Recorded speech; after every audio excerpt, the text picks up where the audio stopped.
What's up, YouTube? Check this problem out.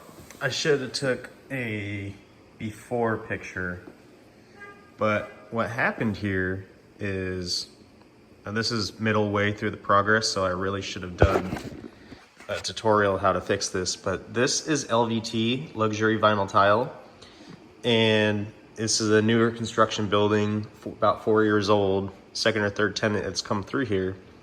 But right here in this area, there was a seam.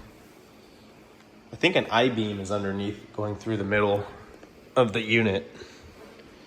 Supporting structure. And if you can see, I don't know if you can see here, it goes all the way through. It doesn't affect the building on the other side, but here, it's hard to see, but there's the subfloor is kind of going like this.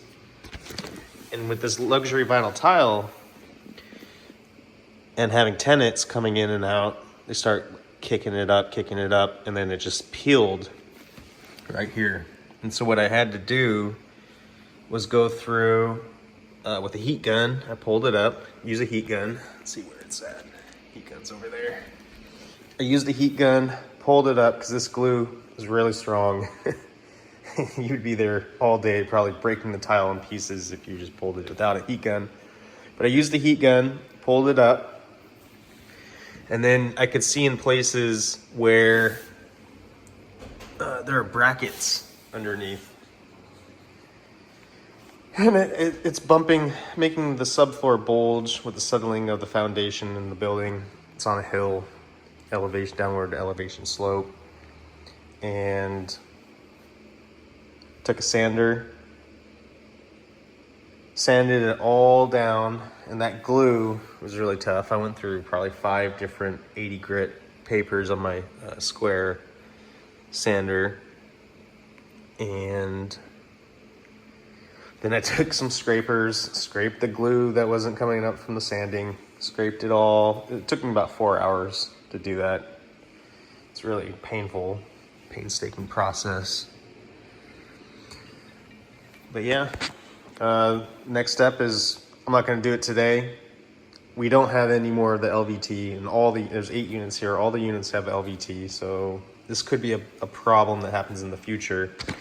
But you see, the problem with LVT is that the screws in the subfloor started popping up. And now it's poking through the LVT. And to fix that, I tried going through with a rubber mallet, and I did one, and it started to crack the LVT, so we're just gonna have to live with it. And the way to fix it is just, I would recommend using Snap 2. So I'd have to take up all the trim. That'd probably be 4 hours. Do it without damaging the walls, do it correctly. Take up pull up the trim, and then just start middle of the unit, split the difference of that wall and this wall so that you don't have a sliver on one end or the other. Snap your line, go through. I would just do right over the top of this. Snap 2 all the way. We're looking at probably 600 square feet of product. Each box gets you 20, I think, 20 or 12, and you're $70 a box, so that's 20, 600, 30 boxes. Yeah, 30 boxes times 70.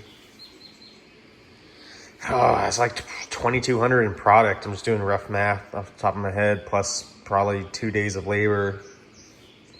Doing it on the cheapest way that I do it, it'd probably be, I don't know, like a $3,000 job for the owner. But part of my handyman duties is figuring things out like this, and our quickest and cheapest solution is just to get one box. Got it all scraped down, all the glue, and I came through with the feather finish. This is feather product. I don't have the bag with me, I already put it away, but it's that orange bag. It's what was used before, but after I sanded it, there was a huge crack that goes, you can kind of see the crack. Huge crack that went down the middle. Yeah. And that's handyman duties.